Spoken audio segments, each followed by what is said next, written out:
जरा प्रेमियों सेवा करो, रामत करो, सेवा करो, सत्संग सुनते रहो और सेवा करो, ताकि दोनों काम आपके बंधन हो। कानों से सत्संग वचनों को सुनो और शरीर से सेवा करो।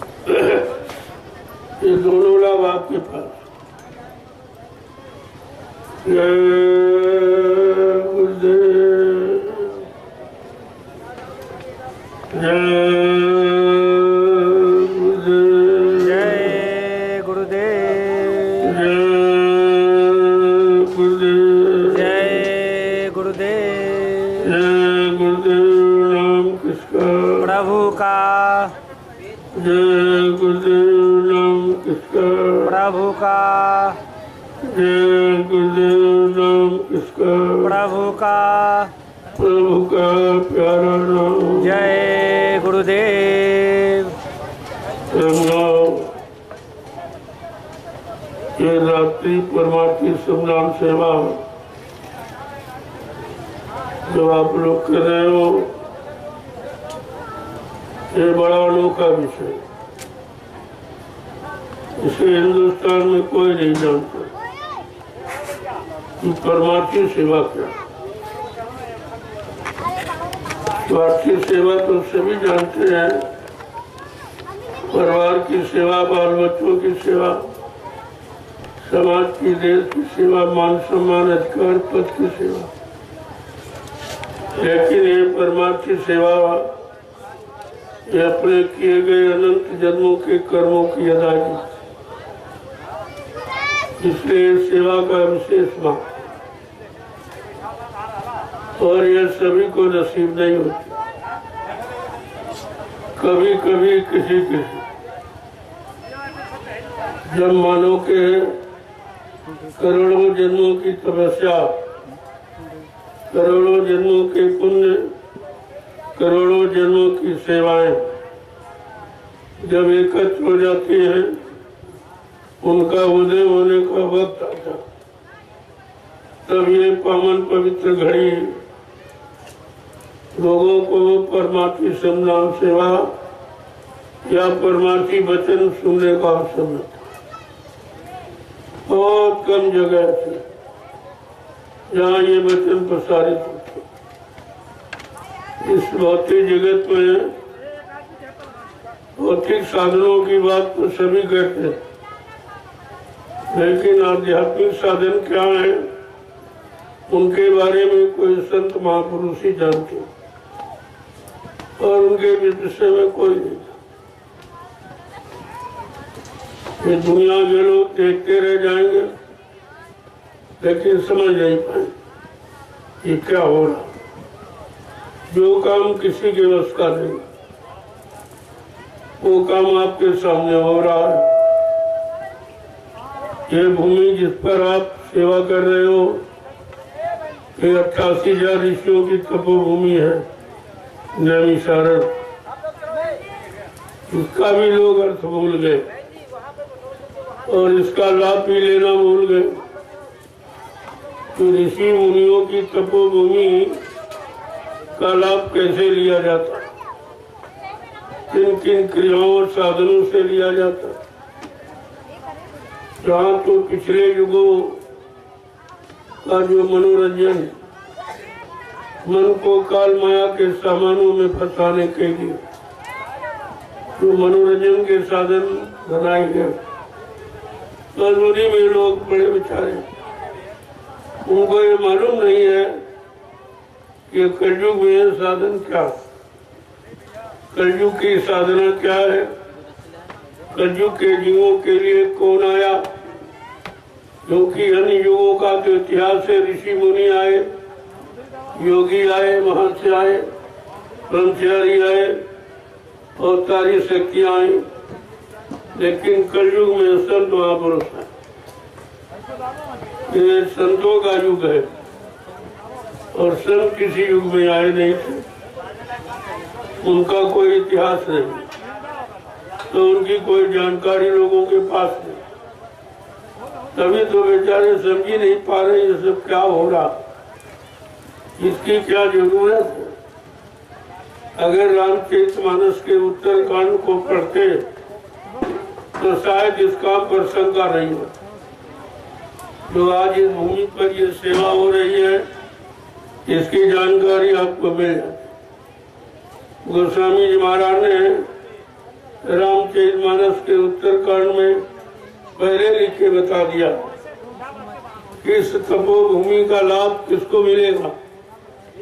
न पंडा को, न पुजारी को, न तीर्थ, न व्रत, न हवन, न जप तप यज्ञ, न गंगा स्नान। ये शारीरिक लाभ है, लेकिन आत्मिक लाभ नहीं है। उसके लिए उन्होंने लिखा है, तीर्थ वर नैमिष विख्याता अति पुनीत साधक सुखदाता। ये नैमिषारण तीर्थों का महातीर्थ, ये तीर्थों का राजा है। इस पावन पवित्र भूमि को 88,000 ऋषियों ने तपस्या करके इसे पावन पवित्र बनाया। अब इस भूमि का लाभ मिलेगा किसको? उन्होंने ये भी इशारा करके लिखा, साधक सुखदाता। जब इस तपोभूमि पर किसी संत के साधक आएंगे और नाम की साधना करेंगे, उनको इस तपोभूमि का लाभ मिलेगा।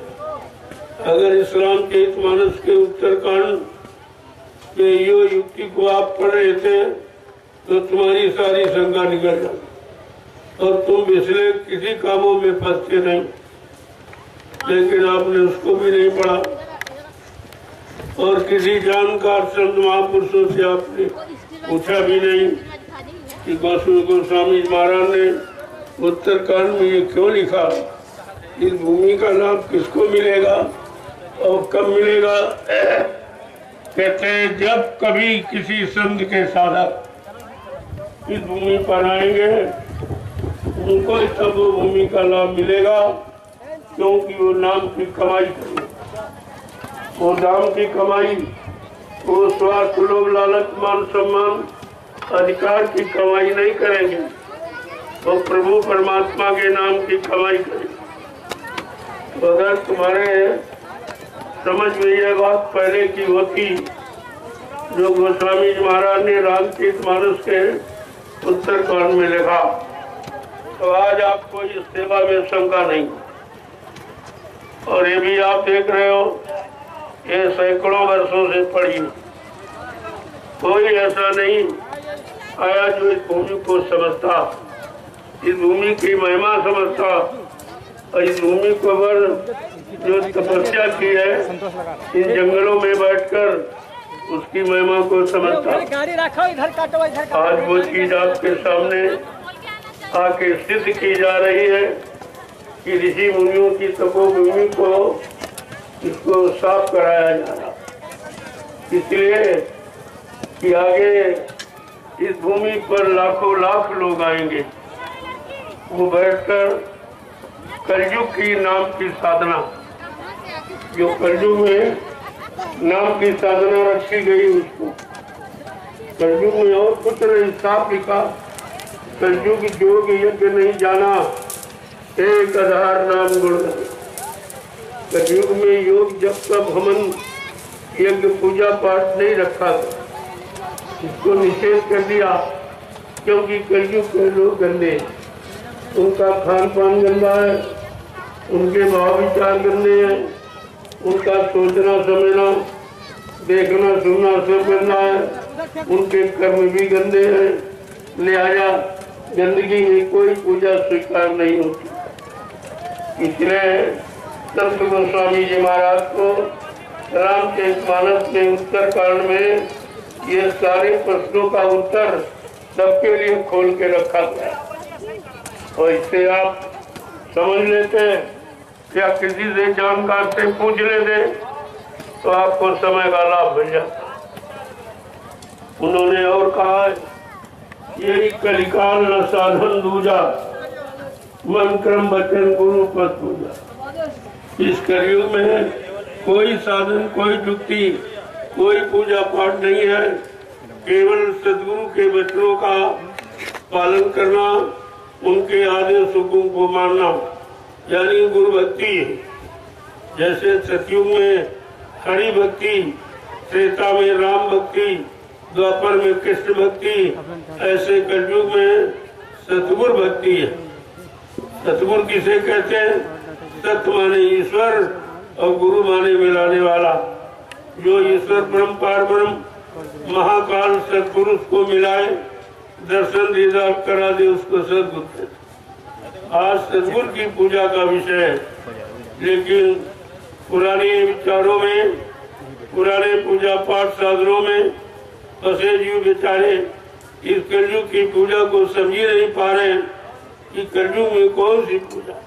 जब हर युग में नया नाम आया और नए तरीके से उसकी पूजा पाठ, उसके विचार रखे गए, तो कलयुग के जीवों को भी सोचना चाहिए कि हमारे लिए कौन सी पूजा और कौन से कैसे विचार है।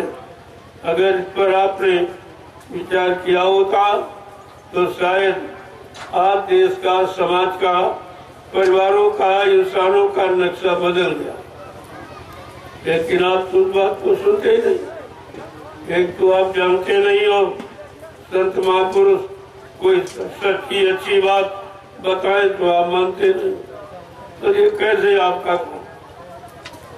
पहले भी समय निकल गया, चलो उस समय संत नहीं आए थे, उनका समय चला गया तो ठीक, लेकिन तुम्हारा तो समय नहीं जाना चाहिए, क्योंकि तुम्हारे समय में संत महापुरुष पधारे। उन्होंने इन जीवों के लिए ये रास्ता खोला और उनको जड़ की जड़ पूजा से अलग करने के लिए, चेतन पूजा में लगाने के लिए उन्होंने रास्ता दिया। लेकिन अब जड़ चेतन में तुम अंतर ही नहीं समझते हो। गोस्वामी जी महाराज ने रामचरितमानस में वो भी लिख के बताया कि जड़ चेतन ग्रंथि पड़ गई, यद्यप मरखा छूटत कठ नहीं। कि जड़ और चेतन की गांठ काल माया ने मिलकर लगा दी। यद्यप झूठ है, जीवों को बताने के लिए बनाई उसने, ये झूठ है, लेकिन बगैर संतों की कृपा के आप उस गांठ को खोल नहीं सकते, उस जड़ता से अलग नहीं हो सकते, उस जड़ विधि से आप दूर नहीं जा सकते। लिखा तो सब कुछ है, लेकिन पढ़ने से नहीं। जब वो कोई जानकार मिलेगा जिन्होंने उसको समझा है, उसको किया करके लाभ प्राप्त किया है, जब वो मिल जाएंगे तो आपको उस लाभ की पहचान करा देंगे, लाभ पाने की युक्ति आपको मिल जाएगी। लेकिन जब उनके करीब जाओगे, उनकी शरण में जाओगे, उनके सत्संग वचनों को सुनोगे और सुनकर अपने जीवन में उतारोगे, यानी अमल में लाओगे, तब आपको लाभ मिले। क्योंकि कलयुग का विषय पढ़ने पढ़ाने का नहीं, सुनने सुनाने का नहीं है, वो करने कराने बिल्कुल अलग है। अन्य युगों से एकदम सरल है और अलग है। लेकिन तुमने कभी पढ़ा नहीं है, तुमने कभी सुना नहीं है, संतों की शरण में कभी आप गए नहीं हो, तो तुम्हें क्या मालूम कि संत महापुरुषों ने जीवों पर कैसी दया की है। वो दया करके कितना सरल रास्ता जीवात्मा के कल्याण का, जीवात्मा को जगाने का और परमात्मा से मिलाने का। ये सरल युग की सरल रास्ता किसी युग में नहीं था, और कलयुग में जब आपको अवसर मिला तो आप भ्रमित हो गए, आप समझी नहीं पा रहे हो, आपके कानों में बहरापन, आंखों में अंधापन है, बुद्धि में विवेकहीनता है, तो समझ में कैसे है। एक एक वचनों को जब बड़े गौर ख्याल से सावधानी की बात सुनोगे तो सब आपकी समझ में आ जाएगा।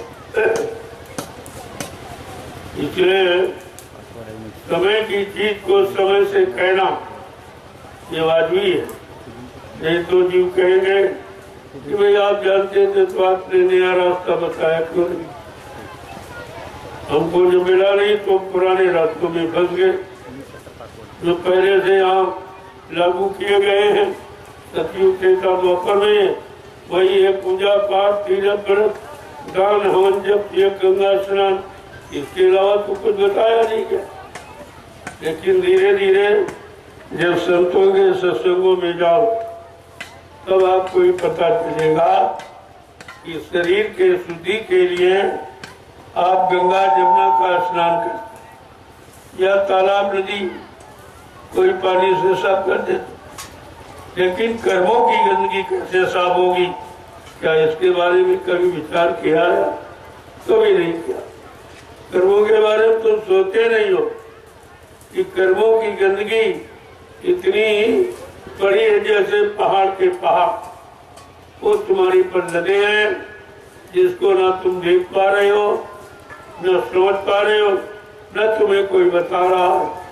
क्योंकि जब खुद को जानकारी नहीं तो तुम्हें कैसे बताएंगे? और तुमको ये जानकारी लेनी चाहिए थी कि अन्य युगों में तो भगवान का नाम अलग, भगवान की साधना अलग है, उसमें शरीर की उम्र अलग है, मन की ताकत अलग है, इंद्रियों का संयम, त्याग और वैराग, खान पान सब अलग। तो कलयुग में कैसा खान पान करना चाहिए, कैसे साफ सफाई रखनी चाहिए, कर्मों की गंदगी आने न पाए, उसके लिए लगातार सत्संग वचनों को सुनते रहना चाहिए। जब कान में संतों के वचनों की आवाज जाएगी तो पहले की गंदगी और रोज आने वाली गंदगी सब साफ हो जाए। उनके वचन वाणी में इतनी शक्ति है कि गंदगी पास अटक नहीं सकती। लेकिन जब समझोगे तब तो तुम्हें ये रात मालूम नहीं है, और अगर बताया जाए तो तुम्हारी समझ में नहीं आए। तो सरल होते हुए भी कलयुग का जीव लाभ नहीं प्राप्त कर पा रहा, क्योंकि संतों के करीब ही नहीं आएगा, अपने लाभ इसकी बात सुनेगा ही नहीं, अपनी जीवात्मा के कल्याण की बात को समझेगा नहीं, तो फिर लाभ मिलेगा। अरे भाई, शरीर इंद्रियों का तो लाभ आप जानिए, तीर्थ करो, व्रत करो, पूजा पाठ, हवन, जप, गंगा स्नान करो, तो इससे क्या मिलेगा? मान मिलेगा, सामान मिलेगा, सम्मान मिलेगा, तो मिलेगा अच्छे। और अगर भजन करोगे तो आत्मा को भगवान,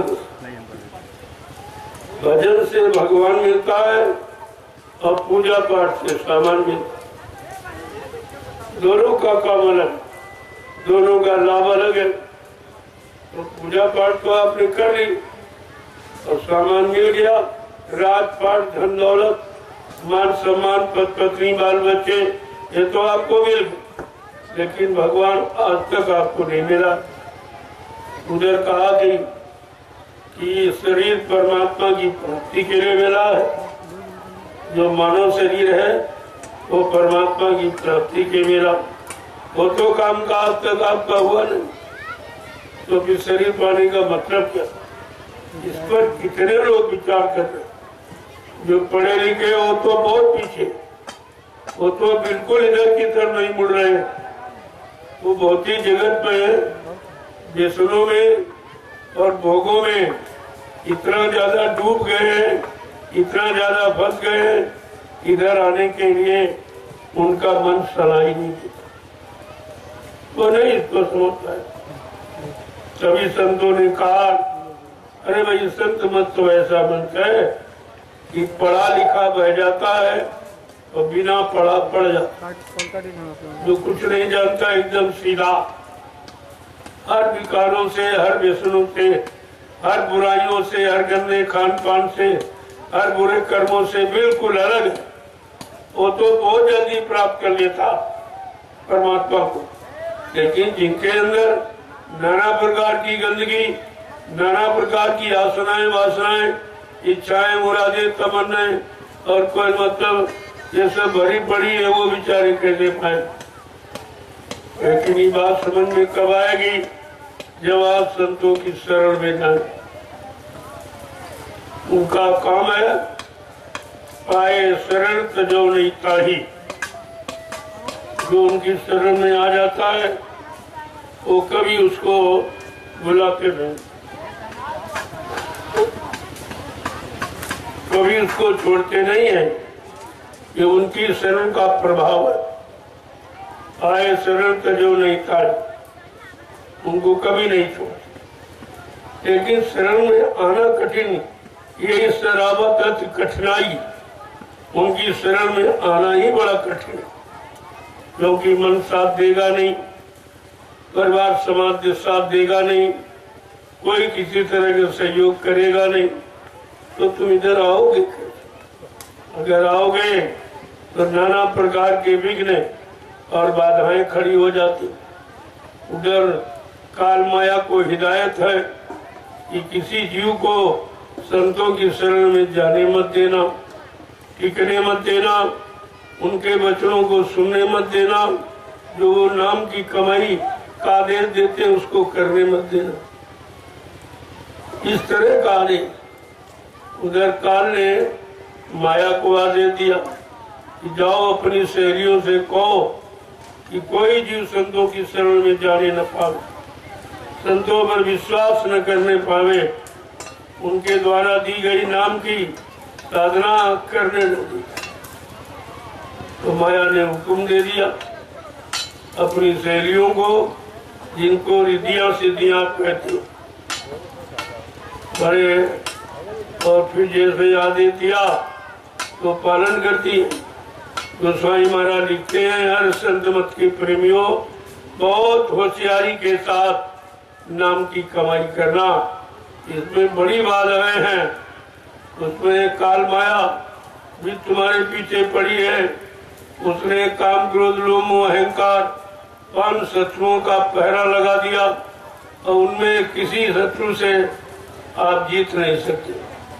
काम ने तुमको पहले से परास्त करके रखा है और क्रोध भी तुम्हारे पर हावी है, लोभ और मोह वो भी तुम्हें सता रहे हैं, अहंकार तुम्हारे पर पूरा कब्जा किए हुए है। ये बताओ तुम कैसे निकलोगे। तो स्वामी जी महाराज ने लिख के रामचरित्र में बताया, ऐ संत मत के प्रेमियों, संत मत की साधना यानी नाम की कमाई बहुत समझ सोच के करना, बड़ी होशियारी के साथ। रिद्धि सिद्धि वो प्रेरे भाई, बुद्ध है लोभ दिखावे आई, कल बल चल कर जाए समीपा, अंचल बात बुझावे दीपा। कहा कि तमाम तरह के प्रपंच लोभ लालच ये सब तुमको दिए जाएंगे। अरे भाई तुम क्यों ये कह रहे हो कि देश छोड़ के चले जाएंगे, हम बड़ी जीवात्मा को जगाएंगे, परमात्मा से मिलाएंगे। अरे भाई ये क्यों कहते, हमसे जो चाहो राजपाट धन दौलत और मान सम्मान अधिकार हम सब तुमको दे।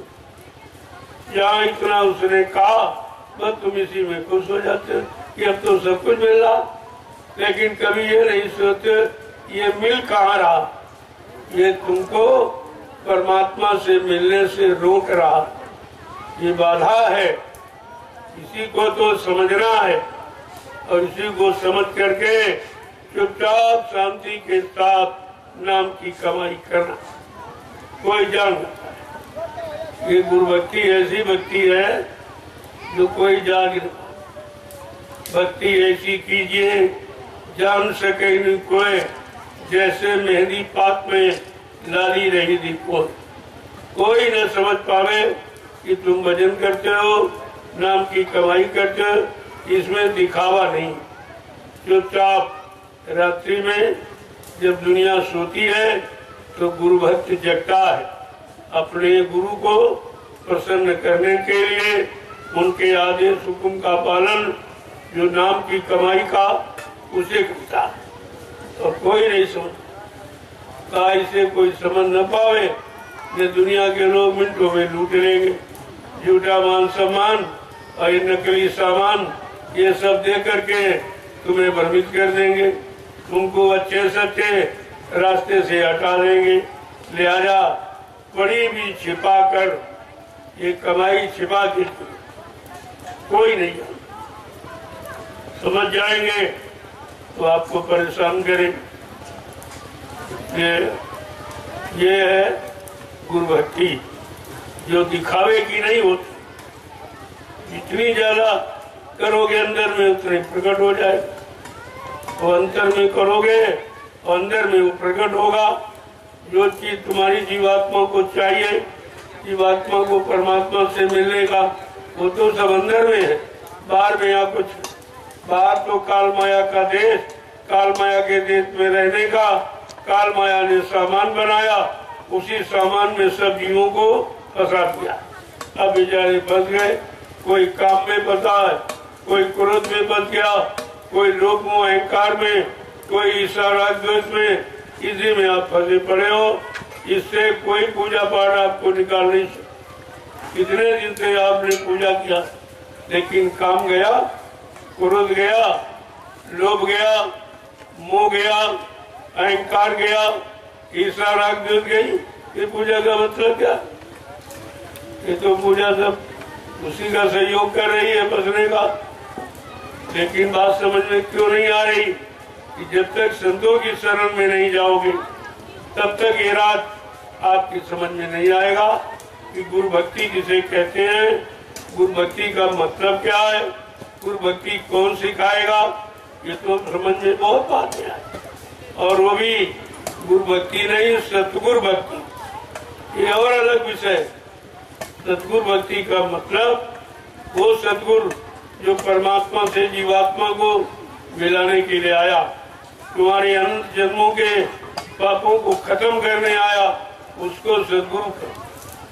वो तो बात आपकी समझ में आई नहीं। इतने दिन से लगातार ये चर्चा आपके कानों में डाली जाए। 12 वर्ष पूरे हो गए, 12 वर्ष की तपस्या ये पूरी। कितने लोगों ने समझा? सुनाया तो सबको गया, सुनाया जा रहा, लेकिन समझेंगे कितने लोग? लोगों ने कहा कोई नहीं समझ रहा है। तुमने नहीं, तुम नहीं जानते। मनुष्य के अलावा कितने जीव इस वायुमंडल में हैं, वो सब परमात्मा प्रभु के नाम को सुनने के अधिकारी। तुम नहीं सुनोगे तो वो सुनेंगे, उनका काम हो जाएगा, उनको उनकी योनि बदल जाएगी, वो मानव योनि पा जाएंगे, और तुम जाके कहाँ रह जाओ। वो तो पेड़ों को सुना देंगे, उनमें भी जीवात्मा है। इतने और छोटे छोटे इतने बारीक क्यों है? माइक्रोस्कोप से देखो, एकदम कीड़ों मकोड़ों का जाल सा बिछा, उन सब में जीवात्मा। जिसमें जीवात्मा है वो जिंदा है, जब जीवात्मा नहीं वो मुर्दा है। तो जिंदा मुर्दा की इतनी तो बात है, इतनी पहचान है, लेकिन ये पहचान किसी के दिल दिमाग पे है ही नहीं कि हम जिंदा क्यों। वो समझता है हम जिंदा है झूठ बोलने के लिए, हम जिंदा है यानी लोगों को धोखा देने के लिए, छल कपट करने के लिए, हिंसा करने के लिए, चोरी डकैती कत्ल बलात्कार ये सब करने के लिए। तो आपको तो पता ही नहीं है कि आप जिंदा हो जीवात्मा। जिस दिन जीवात्मा निकल जाएगी ये शरीर मुर्दा है। तो जीवात्मा से तुम्हारा शरीर जिंदा है, चलता फिरता है। तो ये बताओ तुमने उस जीवात्मा के लिए क्या किया? अभी तक तुम्हारे दिमाग में नहीं कि जीवात्मा के लिए आपने किया ही क्या। जो तुमको जिंदा रखे है, जो तुम्हारे शरीर को जो जड़ है उसको चेतन का रूप देकर चलाता फिराता उठाता बैठाता काम करता नजर आ रहा, ऐसी यानी मतलब चेतन शक्ति के लिए आपने आज तक क्या किया? कुछ जानते ही नहीं हो, न कोई जानकार मिला, न किसी ने बताया। आज अवसर मिला है तो आपकी समझ में नहीं आ रहा। यही होता है कि लोग चूक जाते हैं। तो कहा अब की चूके तो फिर 84 जाओ। अगर अब की बार आप चूके तो इसलिए ऐसा जागरूक और ऐसा चेतन ज्ञान फिर आपको मिले। इसके बाद समय कौन आएगा जो पिछले युगों की कहानियां सुनाते हैं त्रेता द्वापर की, वो तो तमाम पैसा लेते, सब पैसा सामान सम्मान के चक्कर में है। उनको भी भगवान की जरूरत नहीं और जो सुनते हैं इनको भी भगवान की जरूरत है। भगवान से दोनों अनभिज्ञ हैं, इनको पता नहीं कि भगवान मिलता है। अरे भगवान क्या सामान से मिलता है, क्या रुपए पैसे, कोई दान दक्षिणा, कोई सेवा से मिलता है? कहते नहीं, भगवान मिलता है गुरु के द्वारा। और वो गुरु जिसने अपनी जीवात्मा को जगा लिया हो, परमात्मा से मिला लिया हो, ऐसा गुरु जब मिल जाएगा तो तुम्हारी जीवात्मा को जगा देगा, परमात्मा से मिला देगा। तो आपको भी करने की जरूरत है कुछ, जरूरत ही है फिर जो वो कहे वो करो, फिर अपनी मनमानी मत करो, अपनी बुद्धि मत लगाओ, उनके काम में उनके आदेश हुक्म के पालन। अगर तुमने मानव बुद्धि का प्रयोग किया तो फिर तुम दया से हट जाओ, दया से दूर चला जाओगे। और जैसे दया हटी तो दुर्घटना घटी। दुर्घटना क्या कि मन फिर विकारों में चला जाए। ये मन की खराबी कैसे आई? विकारों के द्वारा। और वही विकार नाम की साधना से कम होते हैं। और जैसे तुम उससे दूर हो गए या भूल गए तो तुम्हारा मन फिर व्यसनों में और बुराइयों में, विकारों में फिर चला जाएगा। फिर इसको निकालना बड़ा मुश्किल है। इसी मन से तो सब हारे हैं, और तो आप सबसे जीत जाते हैं। लेकिन अपने मन से कभी जीते हो? मन से कभी जीतना आपने सोचा या सीखा है कि मन से कैसे जीता जाए? मन से जीत कौन कराएगा? इसी पर तो आपको ध्यान देना चाहिए। वो केवल सदगुरु ने बताया है। क्या कहा? बड़ा बैरी है मन घट में, इसी को जीतना कठिना, पढ़ो तुम इसी के पीछे और सभी यत्न करना। कितना आसान था। गुरु का ध्यान कर प्यारे, बिना इसके नहीं छूटना। अगर काल माया की जड़ता से छुटकारा चाहते हो, जन्म मरण से, आवागमन से, तो फिर गुरु की बात आपको सुनी, उनका ध्यान करो जो तुम्हारा ध्यान 24 घंटे रखते। उनका ध्यान आपको करना चाहिए जो तुम्हारा ध्यान रख रहे। उनको बनाने के लिए तुम जो बिगड़ गए हो, खराब हो गए हो, खराब आदत पड़ गई, खराब कर्म कर रहे हो, उससे आपका छुटकारा दिलाने के लिए जिनका लगातार ध्यान लगा हुआ, ऐसे सदगुरु का ध्यान करो। अगर छुटकारा चाहते तो साफ साफ कह दिया, गुरु का ध्यान कर प्यारे, बिना इसके नहीं छूटना। अगर छुटकारा चाहते हो, आवागमन से रहित होना चाहते हो, जन्म मरण से यानी मतलब छुटकारा चाहते हो, तो सदगुरु का गुरु का जो तुम्हारा ध्यान करता, तुम उसका ध्यान करते हो, तुम्हारा ध्यान रखता, तभी तो काम बनता। अरे एक दूसरे की मुसीबत आपत्ति दूर करने में सहयोग करोगे, ध्यान रखोगे, तो तुम्हारा भी ध्यान वो रखेगा। बड़ी सीधी सादी बात। जिस गुरु का ध्यान तुम करोगे, वो गुरु तुम्हारा ध्यान करेगा। लेकिन ध्यान करेगा जब उसने ध्यान कभी किया हो। जो परमात्मा का ध्यान निरंतर 24 घंटे उसी में लौलीन रहता, वो कभी उधर से हटता नहीं है। वो बातें भी करेगा, तुम्हारे साथ भी रहेगा, तुम्हारे सुनेगा भी, लेकिन तुम जैसे ठीक हो गए वो रास्ता अपनाएगा भी, लेकिन वो सबसे अलग, वो रास्ते में नहीं है। अगर वही रास्ते में बच जाएगा तो भी निकालेगा तुम्हें। वो निकला हुआ होता, एकदम अलग थलग खड़ा हुआ, केवल तुम्हें निकालने के लिए, तुमको विश्वास दिलाने के लिए, तो तुम्हारे पर यानी मतलब इस तरह की दया हो जाए तो शायद ये काम तुम्हारा जल्दी हो। इसलिए जीवों को चाहिए निरंतर सत्संग का। यही विजय सर्वोपरि विजय। कौन सी? जिन्होंने मार मन डाला उन्हीं को सूरमा कर, जिन्होंने अपने मन को मार दिया, यानी मन से काम क्रोध लोभ मोह अहंकार ईर्ष्या राग द्वेष को हटा दिया, समाप्त कर दिया। चला वो सबके अंदर से काम क्रोध लोभ मोह हटा सकता है, तुमको उससे अलग कर सकता है। लेकिन जो प्रेम पका है वो कैसे निकालेगा? और तुम कैसे जानो कि पका की अलग है? तुम करीब में जाओगे और तुम्हारे फसाव को अलग कर देगा तो तुम समझ जाओगे खुद ही कि नहीं नहीं हमारा काम यहाँ से हो सकता, यहाँ विकार नहीं है, यहाँ दोष नहीं है, यहाँ निर्मलता है, यहाँ चरित्रता है, यहाँ पवित्रता। तब आपकी समझ में आ गया ये दूर रह के आप कैसे, इतनी तो आपकी दिव्य दृष्टि खुली नहीं है कि दूर से तुम पहचान लो। इसके लिए पहले नजदीक में जाया, धीरे धीरे धीरे जब समझ जाते हैं तो बढ़ जाते। चलो भाई हमारा काम हो गया, अब आदेश हो गया, हम दूसरों का काम।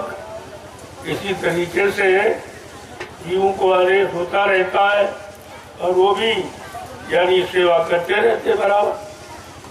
तो आपको ये सब इसीलिए तो सिखाया जा रहा है परमार्थी संधान सेवा। आप देखो कि दिन में नहीं करते, या रात में प्रेमी कर रहे, क्या ये अनोखा काम नहीं है?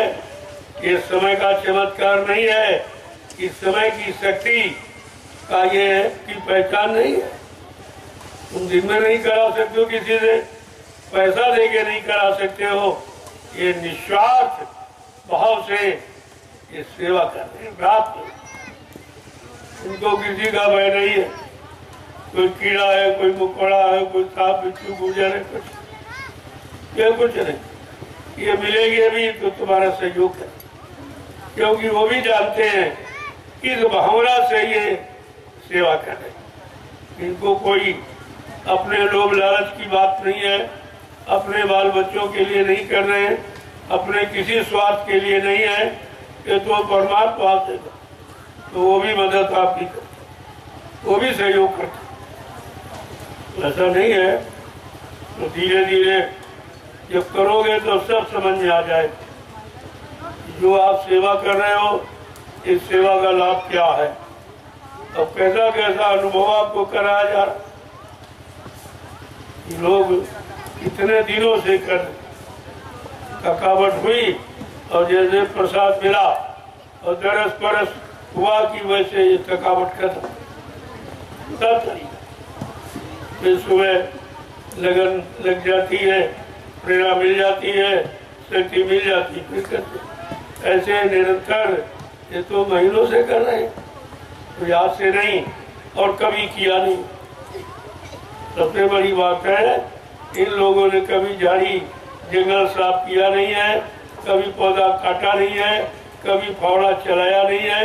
लेकिन आप देखिए ये किस तरीके किस लगन से ये काम कर, तो इनसे कराया था, इनको प्रेरणा दी गई। अरे तुम करिए तो तुम्हारा काम इसी से बन जाएगा।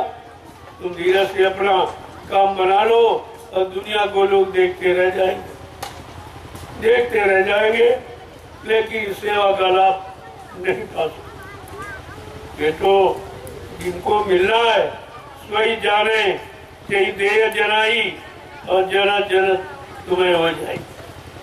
वही जान पाएंगे जिनको जनाया जा रहा, उन्हीं के अंदर प्रेरणा है, जिनको प्रेरणा दी जा रही, जिनके अंदर उत्साह और सेवा भाव पैदा किया जा, वो और उन्हीं का काम हो जा। तो दुनिया के लोग क्या जानते भाई। गुरु भक्ति का विषय बड़ा कठिन। गुरु भक्ति राम ने की, आज दुनिया में उनकी पूजा हो रही। गुरु भक्ति कृष्ण ने की, तो उनकी पूजा हो रही। यहाँ तो गुरु भक्तों की पूजा, और तुम्हें तो सतगुरु भक्ति करने का आदेश मिला है। जब गुरु भक्तों की इतनी पूजा, तो तुम सतगुरु भक्त हो, तुम्हारी कैसे पूजा हो? लेकिन कर्म तो करो, कर्म करो, ये सब तुम्हारे पीछे पीछे हो जाए।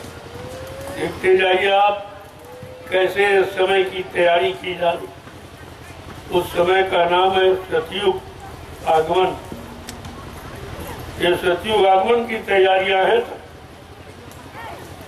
सतयुग कैसे आएगा? सतयुग में लोग इसी तरह के होंगे कि निस्वार्थ सेवा भाव हो। आज समाज में निस्वार्थ भाव आ जाए तो देश में तरक्की हो जाएगी।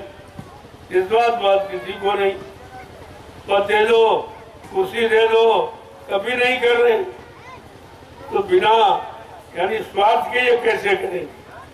जब कितना बड़ा स्वार्थ, कितनी बड़ी बड़ी तनख्वाहें मिल रही, कितना बड़ा सम्मान मिल रहा, पद मिल रहा, ये तब नहीं काम कर रहे हैं, तो ये निस्वार्थ भाव से कैसे काम करें?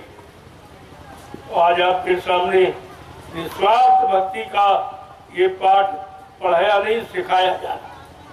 लोग सीख रहे हैं। ये अगर इनको देश का काम दे दिया जाए तो कितनी देर लगेगी? वो तो लोग दिन में नहीं काम कर रहे हैं, ये रात में कर रहे हैं।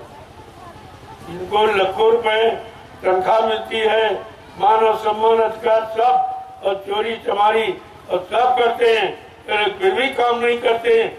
और इनको देखिए, ये रात में निस्वार्थ सेवा कर, कोई तनख्वाह नहीं, कोई मान सम्मान की भावना किसी तरह की।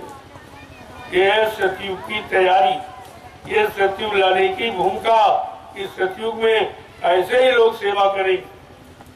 कोई पैसा की इच्छा, कोई सामान की इच्छा, कोई सम्मान की कुछ नहीं, केवल उनके अंदर सेवा भाव होगा, वो देश की सेवा करें।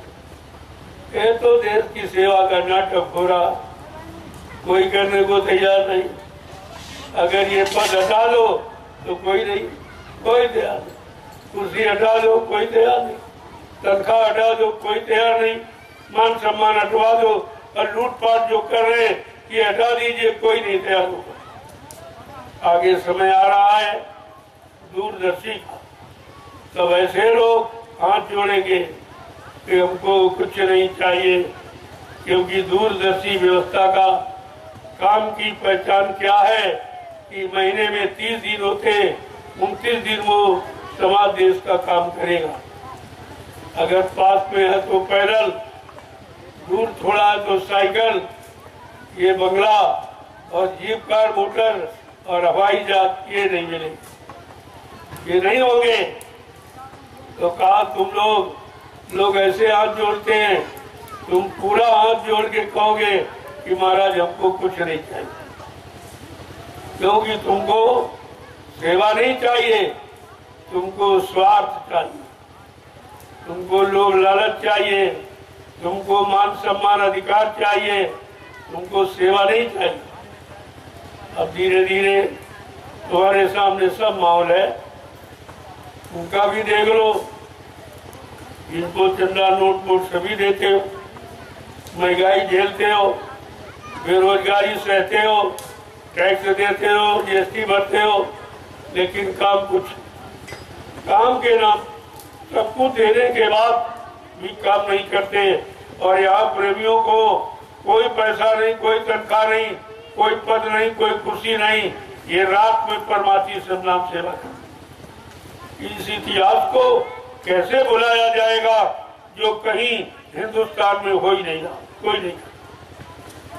आप पहले समझिए हमारी काम, धीरे धीरे सब समझ में आ जाएगा ये काम कैसा है। आज नहीं तो कल आपको ये सब मानना पड़ेगा, क्योंकि तुम्हारी इच्छा तो यही है कि कोई काम करने वाला, कोई सच्चा ईमानदार मिल जाए, चरित्रवान कोई मिल जाए, शाकाहारी सदाचारी ब्रह्मचारी कोई मिल जाए, जो समाज का काम कर दे, हमारे बाल बच्चों का काम कर दे, यानी हमारा हमको न्याय सुरक्षा रोजी रोटी प्रदान कर दे। चाहते तो आप यही हो, लेकिन कोई नहीं कर रहा। सब कुछ देने के बाद भी कोई नहीं खा। सारी चर्चाएं चल रही, लेकिन ये चर्चा कोई नहीं कर रहा कि हमको काम की जरूरत। अगर तुम्हारे अंदर सेवा भाव है तो हिंदुस्तान के किसी कोने से शुरू कर दो सेवा। देश तो तुम्हारा है, काम तुम्हारा है, भाव तुम्हारे अंदर है, सेवा भाव कहीं से शुरू कर दो। लेकिन नहीं, अगर उस क्षेत्र में सांसद नहीं बन पाएंगे और मतलब यानी विधायक नहीं बन पाए तो काम नहीं। तो ये तो पहले ही तुम्हारा स्वाद झलक रहा। तुम यहाँ बनने के लिए आए हो कि समाज देश को रास्ता बनाने के लिए आए, उनको लाभ देने के लिए आए हो कि तुम पहले अपना लाभ लेने के लिए आए हो? कोई नहीं सोच रहा है, किसी का विचार इस पर नहीं है। आगे दूरदर्शी का समय आ रहा, ये सब जो कहा जा रहा या पहले कहा बाबा जी ने, वो सब आपको करके दिखा दिया जाएगा। तब आपकी समझ में आ जाएगा कि स्वार्थ युग और धर्म युग किसे कहते। अभी धर्म युग नहीं है, धर्म की तो ये परिभाषा नहीं जानते। ये लोभ लालच मान सम्मान को ही धर्म कहते, जबकि धर्म इससे बहुत दूर। इस गंदगी से धर्म एकदम परे है, उसमें किसी तरह की कोई गंदगी। धीरे धीरे ये सब माहौल आपके सामने बनता जा रहा। आप देखते जाइए कि आज हिंदुस्तान में नैमिषारण जो 88,000 ऋषियों की तपोभूमि, वहीं पर ये काम क्यों शुरू हो। इतना बड़ा हिंदुस्तान, इतनी जमीनें हैं, इतने जंगल पहाड़ हैं, लेकिन वहाँ क्यों नहीं हो रहा, यहाँ क्यों हो रहा? क्योंकि इस भूमि पर 88,000 ऋषियों ने तपस्या। ऐसी विश्व में कोई भूमि नहीं जहाँ पर 88,000 ऋषियों ने मिलकर तपस्या की। ये नैमिषारण पावन पवित्र भूमि है, इसलिए आज सतयुग लाने का जो डंका पीटा गया, उसके लिए इस जमीन का चुनाव किया गया। अभी आप क्या समझो, ये सब क्या हो रहा? जंगल क्यों साफ कराए जा रहे? जंगल में क्या होगा? कहाँ मंगल होगा? कल मंगल क्या होगा कि जनता का मंगलाचरण होगा, उसके सारे काम सिद्ध हो जाएंगे। लेकिन कब? जब ऐसे निस्वार्थी लोग देश सेवा के लिए खड़े हो जाए। इनको देखिए आप, ये रात में सेवा कर रहे हैं और कोई लालच, कोई पद का और कोई रुपए पैसे मजदूरी का, कोई मान सम्मान का कोई लालच नहीं। ऐसे लोगों को देश के विकास की जरूरत। अरे ऐसे विकास होगा, अब सबका विकास और सबका उद्धार, ये कहने से हो जाएगा। जब तुम्ही निस्वार्थ रही विकास करने के लिए तैयार हो, तुमको प्रधानमंत्री का पद चाहिए, मुख्यमंत्री का पद चाहिए, तुमको सांसद विधायक बनने का पद चाहिए, तब तुम काम करोगे। आज उसको पद दिया गया, देख लीजिए आपके सामने है भूमिका। आज करोड़ों आदमी तैयार किए गए देश के लिए, एकदम निस्वार्थ। मेरे पास करोड़ों लोग और बिल्कुल निस्वार्थ। अभी गुरु पूर्णिमा का कार्यक्रम 19 जुलाई से होने जा रहा। आप देख लीजिएगा कि कितने लाख लोग निस्वार्थी तैयार हो गए देश की सेवा के। और तुम कहते चुनाव, तो मैंने तो मना किया था आपको कि चुनाव ये कार्य प्रणाली नहीं है। चुनाव से कोई काम होने वाला नहीं है। चुनाव का मतलब तुम चुनाव पर चुनाव कराते रहे और जिनको चुना गया उन लोगों ने जनता के हित का आज तक कोई काम नहीं चुना। तो चुनाव का मतलब क्या है? चुनाव अपने लिए कि जनता के लिए? चुनाव अपने स्वार्थ और विलास की पूर्ति के लिए कि जनता की सेवा के लिए चुनाव? कोई इस बात पर विचार नहीं था। किसी की बुद्धि वहां तक पहुंची नहीं, क्योंकि सब स्वार्थी, कोई परमार्थी इसमें है नहीं और कोई किसी का शिष्य नहीं है। सब कोई गुरुमुख नहीं है, ये सब निगुरा, इनका कोई गुरु नहीं। निगुरु के बारे में पहले ही महापुरुषों ने कहा, एक निगुरा मिल न मिले चाहे पापी मिले 1000। एक निगुरे के शीश पर 1,00,000 पापियों का भार। इतना निगुरा इतना खराब है। ये सब निगुरे इन्हीं का रोज दर्शन करते हो, इन्हीं के पैर छूते हो, इन्हीं की बात सुनते हो, इन्हीं की बात मानते हो, इन्हीं की दारे पर चलते हो, तो तुम्हारा क्या हो? क्या निगुरों से देश का भला हो जाएगा? अगर हो जाता तो 70 साल में इन निगुरों को आपने सब तरह का मौका दिया, लेकिन काम कुछ नहीं और बिगड़ता जा रहा।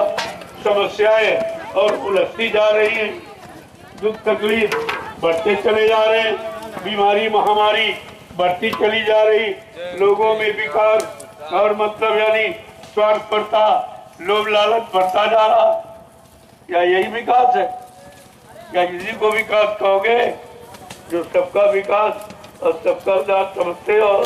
जो कहते तुम्हारा सब झूठ है कहना, तुम अपना नहीं विकास कर पाए, इसी के बराबर अपने मन को नहीं सुधार पाए, अपने मन को मान सम्मान की गंदगी से अलग नहीं कर पाए हो, तो तुम देश का विकास क्या करोगे?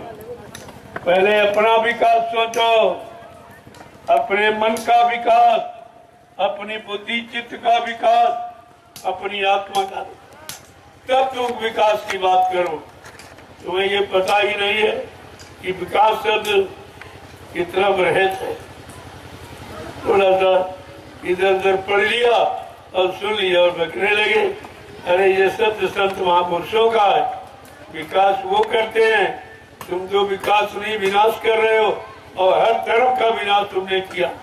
चरित्र का विनाश तुमने किया, स्वच्छता खान पान का विनाश तुमने किया, लोगों की उच्च भावनाओं का विकास तुमने किया, सच्चाई ईमानदारी का विनाश तुमने किया, एक तरह का। इसलिए समय बदलने वाला है, अब कुछ होने वाला है। बाबा जी जो कुछ कहते हैं सब सच होने वाला है।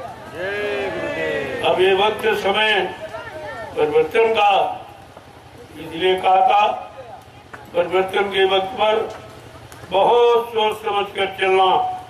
मैंने प्रार्थना की थी देश के राजा और प्रजा से, ये 24 का चुनाव देश के राजा प्रजा के लिए अच्छा नहीं हो, कृपया हमारी प्रार्थना स्वीकार कर लो, इसको टाल दो।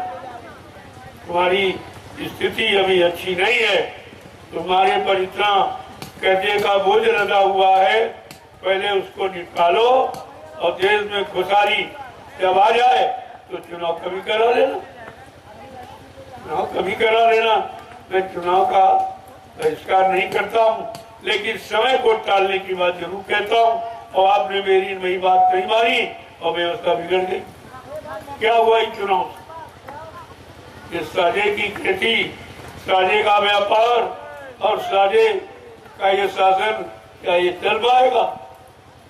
कभी आपने इस पर विचार सबके मन का तुम कर लोगे तो विरोधी तुम्हारे सिर पे खड़ा है, तुम्हारी बराबरी वाला विरोधी तुम्हारी सिर पे खड़ा हो। अब तुम मनमानी, जिस मनमानी की इच्छा रखते थे और इतने दिन मनमानी करते रहे, अब वो समय निकल, सुख सदा रहता नहीं, जो दुख का भी अंत है। समय एक समान नहीं रहता, समय परिवर्तनशील है और वो बदलता रहता, तो तुम्हें भी समय से बदलना पड़ेगा। ऐसा नहीं है मनुष्य बली नहीं होते, समय हो तो बलवान और भिलन लूटी गोपिका कोई अर्जुन नहीं। जब वो समय नहीं रहा, कृष्ण का समय नहीं, राम का समय नहीं, अरे भगवान का जब समय नहीं रहा, अरे इंसान क्या तेरा समय एक समान बना रहेगा?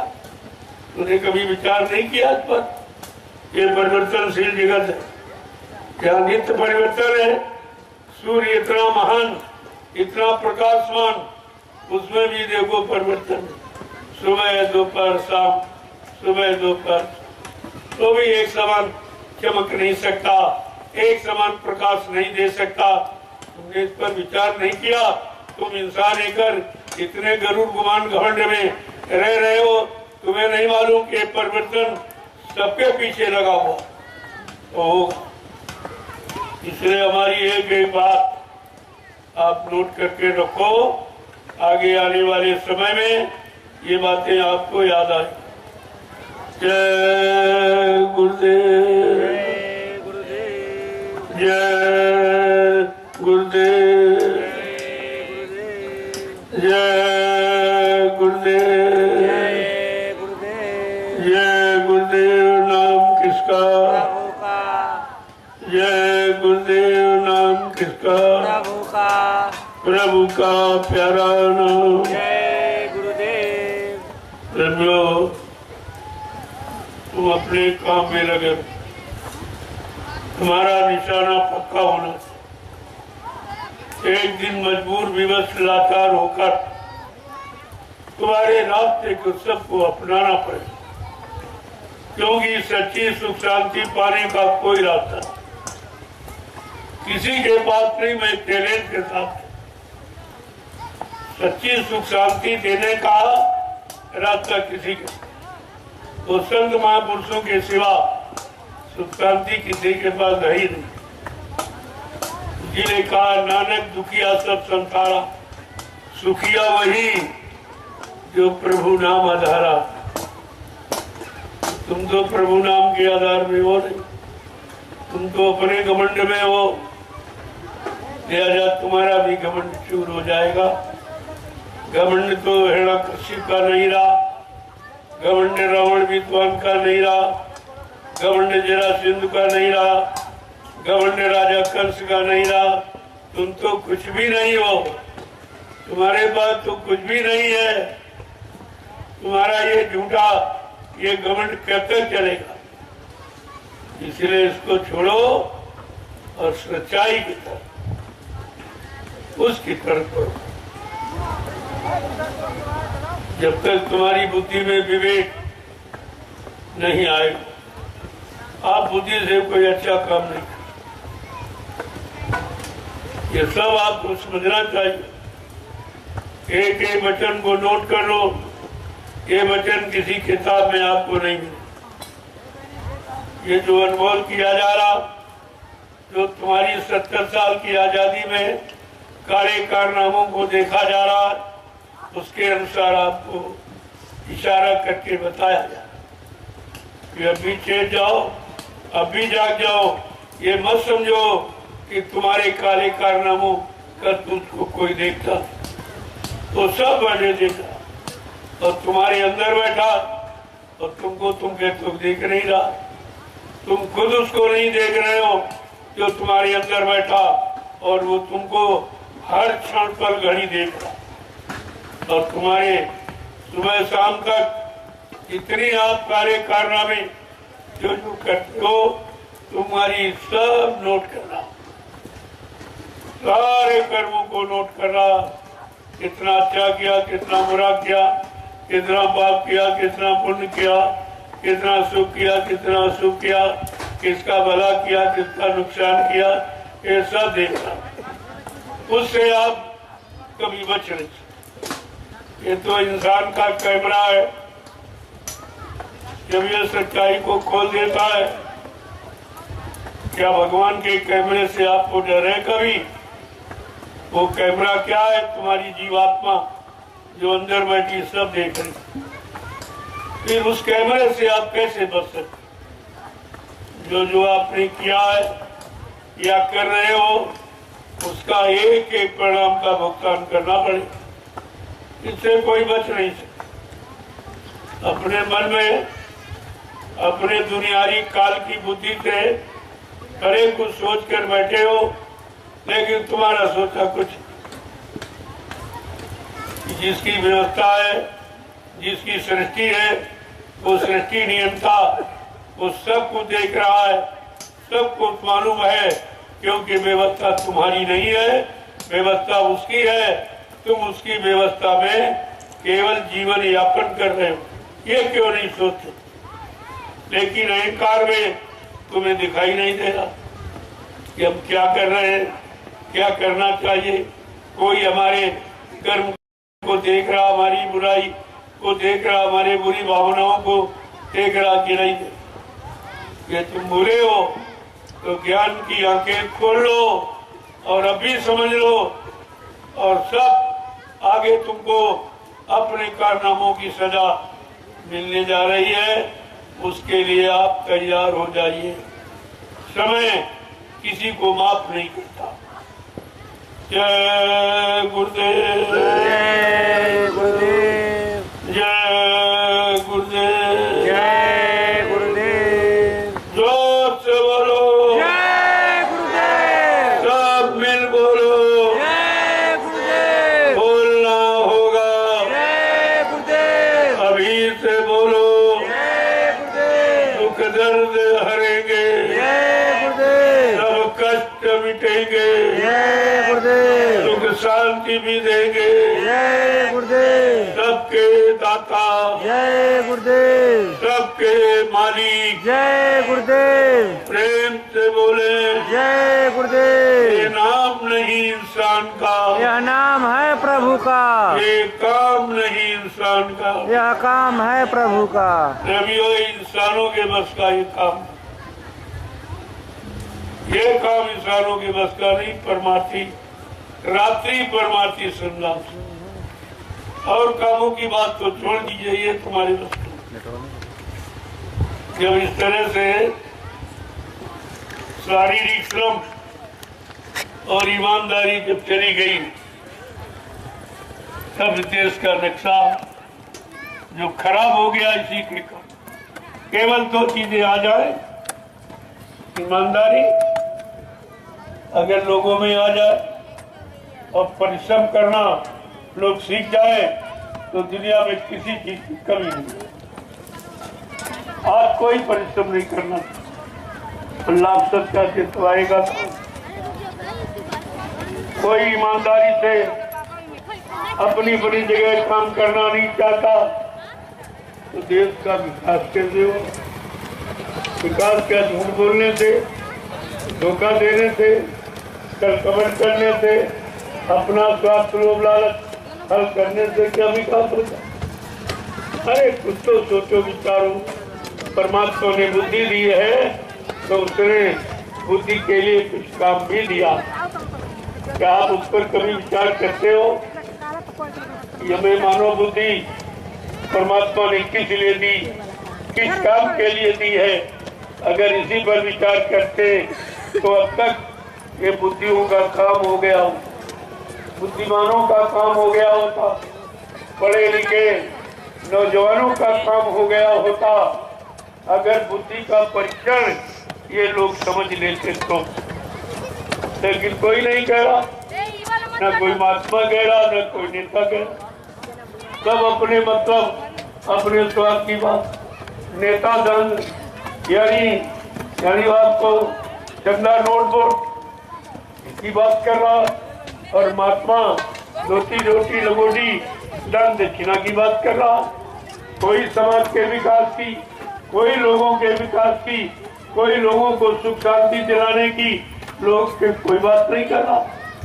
तो विकास होगा तो तुम कह रहे हो क्या ये विकास में आता? अरे विकास की परिभाषा तो पहले पढ़ो कि विकास कहते हैं किसे? स्वार्थपरता, स्वार्थ नीति, लोभ लालच, मान सम्मान अधिकार, क्या इसको विकास कहते? और यही तुम कर रहे हो।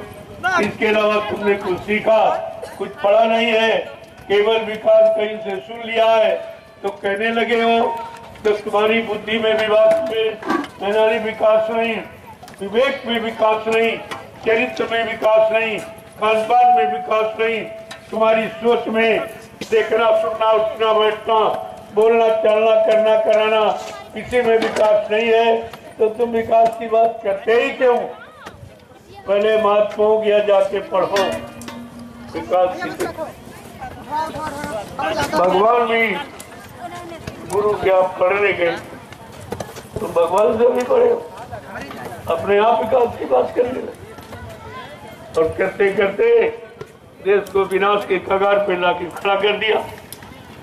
यही तुम्हारा विकास है, यही तुम्हारा सुधार है। अरे कुछ तो सोचो, ये कर क्या रहे, कितने दिन करोगे? आखिरकार जीवन की एक सीमा है, जीवन समाप्त होने वाला है। इसके बाद मालूम है नरकों की योनियों में चले जाओगे।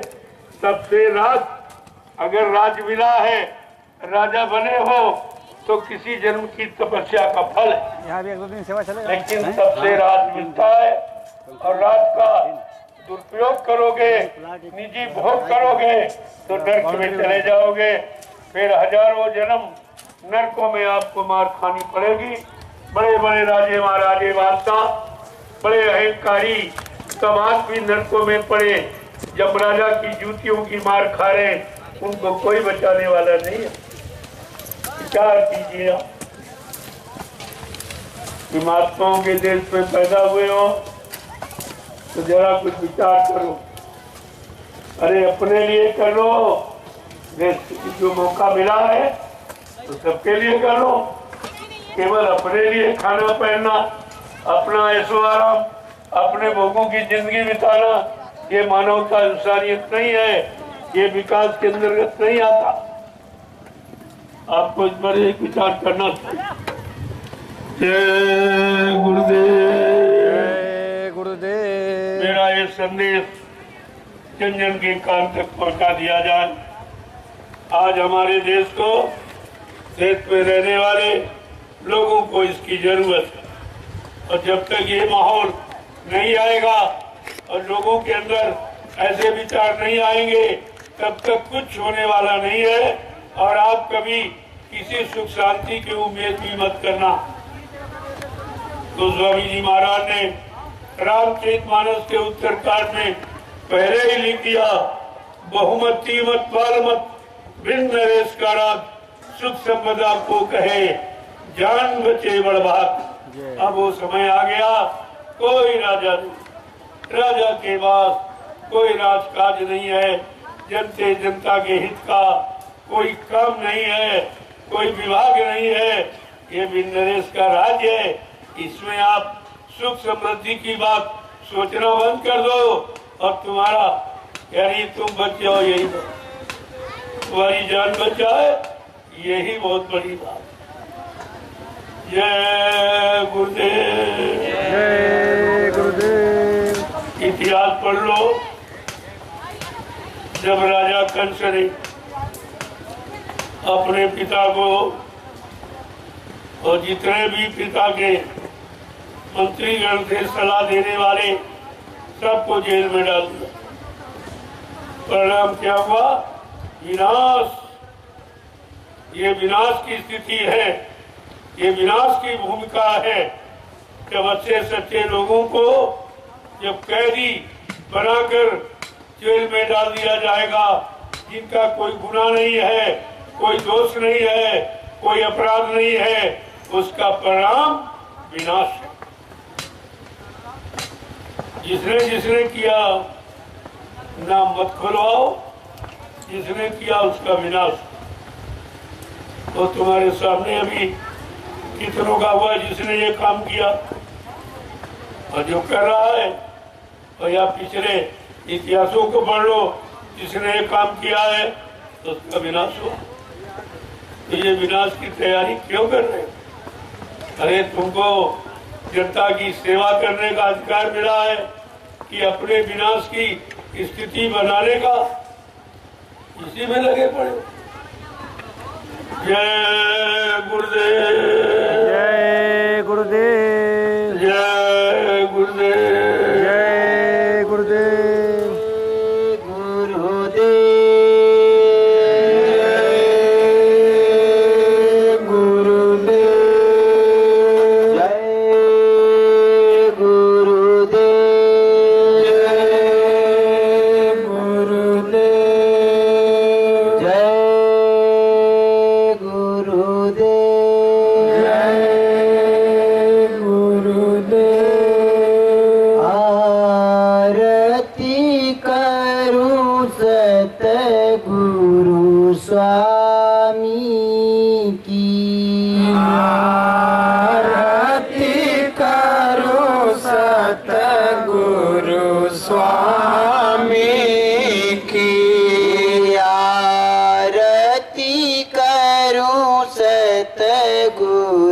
स्वामी की आरती सतगुरु स्वामी की। सुंदर अंग अंग में छवि है, सुंदर अंग में अंग छवि है, सुंदर अंग अंग में छवि है, सुंदर अंग अंग में छवि है। दाढ़ी लगती बहुत नीकी, दाढ़ी लगती बहुनी की। आरती करूं सतगुरु स्वामी की, आरती करूं सतगुरु स्वामी की। सुंदर रूप मेरे स्वामी का, सुंदर रूप मेरे स्वामी का। सुंदर रूप मेरे गुरुवर का, सुंदर रूप मेरे गुरुवर का। लागत चश्मा फीकी, लागत चश्मा फीकी। आरती करूं सतगुरु स्वामी की, आरती करूं सतगुरु स्वामी की। लागती चंद्रमा फीकी, लागत चंद्रमा फीकी। आरती करूं सतगुरु स्वामी की, आरती करूं सतगुरु स्वामी की। अचरा सोए चश्मा सोए, अचरा सोहे चश्मा सोहे। अमर कर धनी की, कमर कर धनिनी की। आरती करूं सतगुरु स्वामी की, आरती करो सतगुरु स्वामी की। करे आरती सब प्रेमी मिली, करे आरती सब प्रेमी मिली। गुरु से लगाए प्रीति, गुरु से लगाए प्रीति। आरती करूं सतगुरु स्वामी की, आरती करो सतगुरु स्वामी की। आरती करूं जय गुरुदेव स्वामी की, आरती करो जय गुरुदेव स्वामी की। जय गुरुदेव, जय गुरुदेव। कोटि कोटि करूं वंदना, खरब खरब प्रणाम। चरण कमल बिसरू नहीं। जय गुरुदेव नाम। चरण कमल बिसरू नहीं। जय गुरुदेव नाम। दाता सबके